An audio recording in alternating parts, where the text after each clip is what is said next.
Você reparou em algo ultimamente? Os Estados Unidos estão mais ricos do que nunca, mas milhões de americanos se sentem cada vez mais pobres. Enquanto Wall Street comemora recordes históricos, a classe média está encolhendo. Ter a casa própria está ficando cada vez mais distante, e muitas famílias trabalham cada vez mais só para manter o mesmo padrão de vida.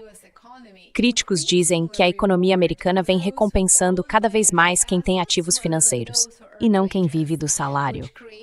Isso cria um sistema em que a riqueza se multiplica no topo, enquanto a mobilidade econômica fica mais difícil, ou até impossível, para o resto da população. Se essa tendência continuar, a maior ameaça para os Estados Unidos pode não vir de um rival estrangeiro.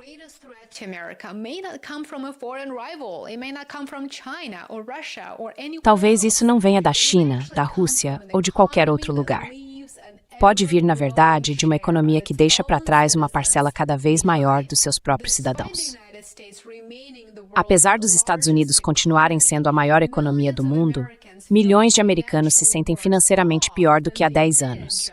A moradia ficou inacessível, os custos de saúde continuam subindo, as mensalidades das faculdades dispararam e até famílias de classe média estão tendo dificuldade para construir patrimônio.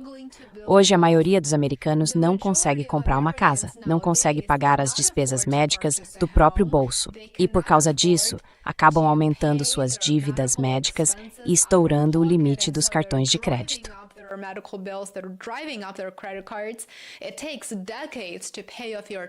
Leva décadas para quitar a dívida da faculdade. E enquanto a taxa de poupança vem caindo há anos, no centro dessa transformação está uma das tendências econômicas mais marcantes dos últimos 50 anos: o aumento da desigualdade de renda e o desaparecimento gradual da classe média americana. Hoje, a gente vai analisar por que isso está acontecendo, o que está impulsionando essas mudanças e o que elas podem significar para o futuro dos Estados Unidos. Desigualdade de renda, basicamente, é o quanto a renda é distribuída de forma desigual na sociedade.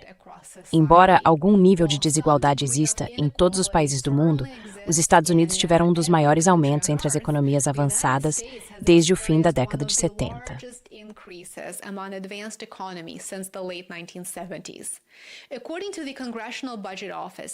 De acordo com o Escritório de Orçamento do Congresso, a desigualdade de renda vem aumentando de forma constante nas últimas 4 décadas. O principal fator tem sido o crescimento muito mais rápido da renda de mercado entre as famílias que estão no topo da distribuição de renda, em comparação com o restante da população. Isso não quer dizer necessariamente que todo o resto esteja ficando mais pobre. Significa que a renda de muitas famílias de classe média cresce bem mais devagar, enquanto a renda dos que ganham mais dispara. O resultado é que uma parcela cada vez maior da renda nacional fica concentrada em menos famílias.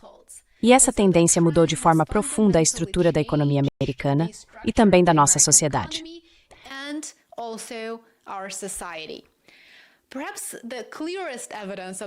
Talvez a prova mais clara dessa transformação seja o tamanho da própria classe média, que vem mudando ao longo do tempo. Eu escrevi um artigo detalhado sobre isso no meu Substack e também no meu Patreon. Então, se você tiver interesse, dá uma olhada lá. Eu vou deixar o link aqui embaixo. De acordo com as pesquisas, em 1971, cerca de 61% dos adultos americanos viviam em lares de renda média. Mas em 2021, esse número caiu para apenas 50% e continua diminuindo. Enquanto isso, tanto o grupo de renda mais alta quanto o de renda mais baixa cresceram. A fatia de renda alta subiu de 14% para 21%, e a de renda baixa aumentou de 21% para 29%. Alguns economistas destacam que parte dessa redução da classe média reflete mobilidade ascendente, com mais famílias passando para faixas de renda mais altas.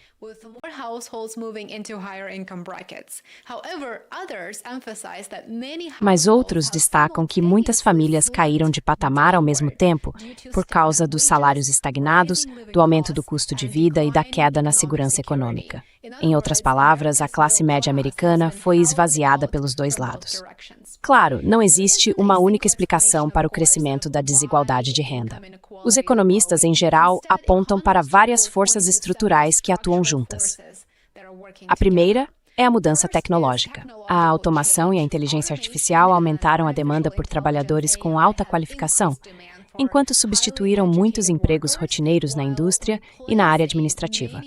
Quem tem habilidades técnicas especializadas, naturalmente, espera salários bem mais altos do que quem realiza tarefas repetitivas. Agora, a segunda força é a globalização. Ao longo de várias décadas, o processo industrial foi se transferida cada vez mais para países com custos mais baixos.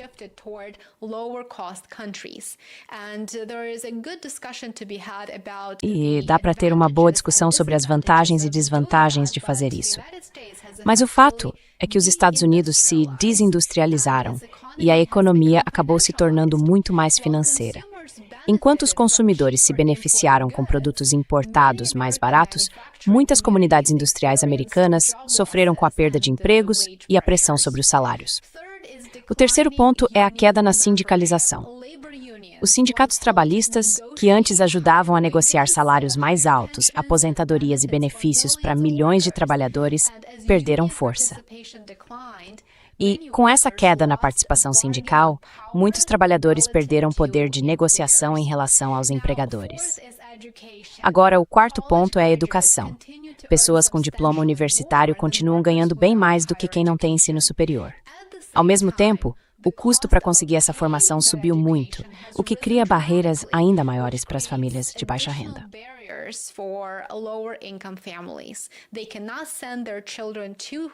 Essas famílias não conseguem mandar os filhos para a faculdade, a menos que consigam sustentá-los ou garantir estabilidade financeira e moradia durante esses 4 anos. E isso acaba sendo uma barreira que muitas famílias de baixa renda não conseguem superar. Por fim, as mudanças nos mercados financeiros beneficiaram de forma desproporcional as famílias que já possuíam muitos bens. À medida que as bolsas de valores, o capital privado e o mercado imobiliário se valorizaram nas últimas décadas, a riqueza cresceu muito mais rápido entre os donos de ativos do que entre os trabalhadores assalariados. Como a riqueza gera renda de investimento, quem já tem capital costuma ver sua renda aumentar mais rápido do que aqueles que dependem principalmente do salário.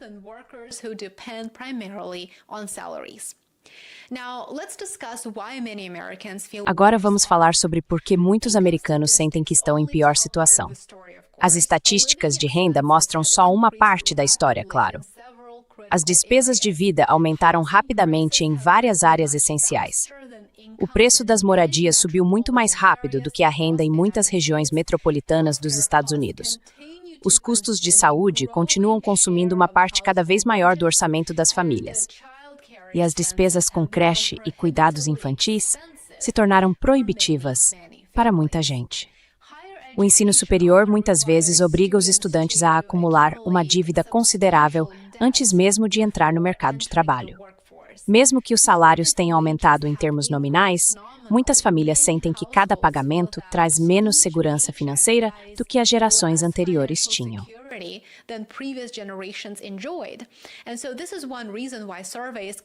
E é por isso que as pesquisas mostram de forma consistente uma preocupação generalizada com o custo de vida, mesmo com os números de desemprego relativamente baixos. Agora, vamos falar sobre a diferença de riqueza e por que ela é ainda maior do que a diferença de renda. A desigualdade de renda costuma receber mais atenção, mas a desigualdade de riqueza é ainda mais acentuada. Renda é o dinheiro que você ganha a cada ano. Já a riqueza é o conjunto de bens acumulados, como imóveis, contas de aposentadoria, investimentos, empresas e economias. Famílias com grande patrimônio conseguem gerar renda com investimentos, se beneficiar da valorização dos ativos e ainda transferir essa riqueza para as próximas gerações.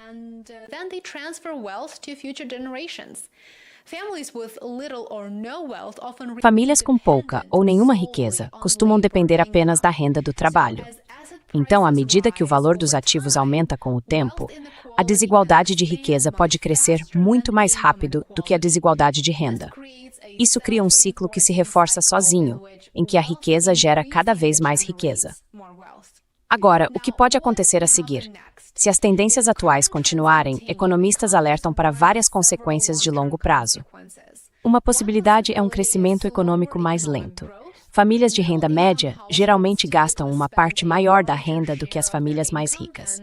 Se mais renda ficar concentrada entre os que ganham mais, a demanda do consumidor pode enfraquecer com o tempo.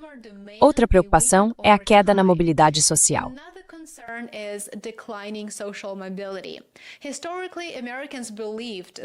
Historicamente, os americanos acreditavam que o trabalho duro permitia que os filhos superassem os pais economicamente. Mas o aumento da desigualdade pode, na verdade, reduzir as oportunidades, porque faz com que educação, moradia, saúde e até as chances de abrir um negócio dependam cada vez mais da riqueza da família. Assim, quem tem patrimônio consegue abrir uma empresa ou fazer uma faculdade e se formar, enquanto quem não tem precisa continuar dependendo do próprio salário. A polarização política também pode se intensificar. Grandes desigualdades econômicas costumam gerar uma insatisfação crescente com as instituições existentes. Pessoas de origens econômicas diferentes passam a viver realidades completamente distintas, o que torna o compromisso político muito mais difícil, ou até impossível.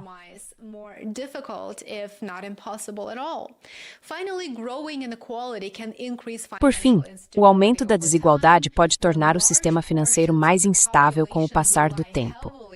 Quando uma grande parte da população depende de empréstimos só para manter o padrão de vida, a dívida das famílias cresce, e isso deixa a economia mais vulnerável em períodos de recessão. Dá para reverter essa tendência? Olha, essa é uma ótima pergunta, e infelizmente a gente não tem uma bola de cristal. Mas os economistas discordam bastante sobre quais seriam as melhores soluções para isso. Alguns defendem ampliar o acesso ao ensino superior, à formação técnica e ao desenvolvimento da força de trabalho. Outros falam em reformas tributárias que reduzam a desigualdade depois dos impostos.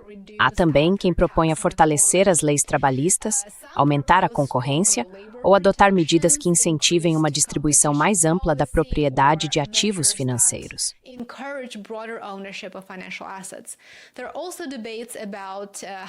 Também existem debates sobre política habitacional, reforma da saúde, custo do cuidado infantil e, claro, segurança na aposentadoria. Nenhuma política isolada deve reverter décadas e décadas de mudanças estruturais. A maioria dos economistas acredita que seriam necessárias várias reformas ao mesmo tempo. Agora, para isso acontecer, é preciso ter vontade política de realmente ajudar o povo americano, em vez de gastar bilhões de dólares em intervenções no exterior, financiando guerras estrangeiras, bombardeios em outros países que não resolvem nem questões de segurança nacional, nem os desafios e interesses econômicos dos Estados Unidos. É verdade que o país continua sendo uma das nações mais ricas da história, mas a forma como essa riqueza é distribuída mudou de maneira profunda.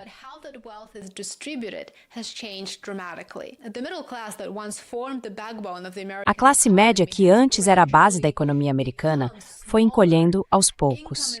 A desigualdade de renda aumentou, a riqueza ficou cada vez mais concentrada e o custo de manter um estilo de vida de classe média continua subindo.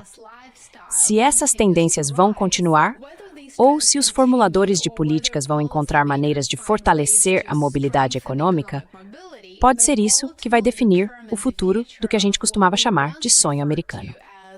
A questão que os Estados Unidos enfrentam hoje não é mais apenas quanto o país consegue gerar de riqueza, mas sim o quanto dessa prosperidade pode ser realmente compartilhado.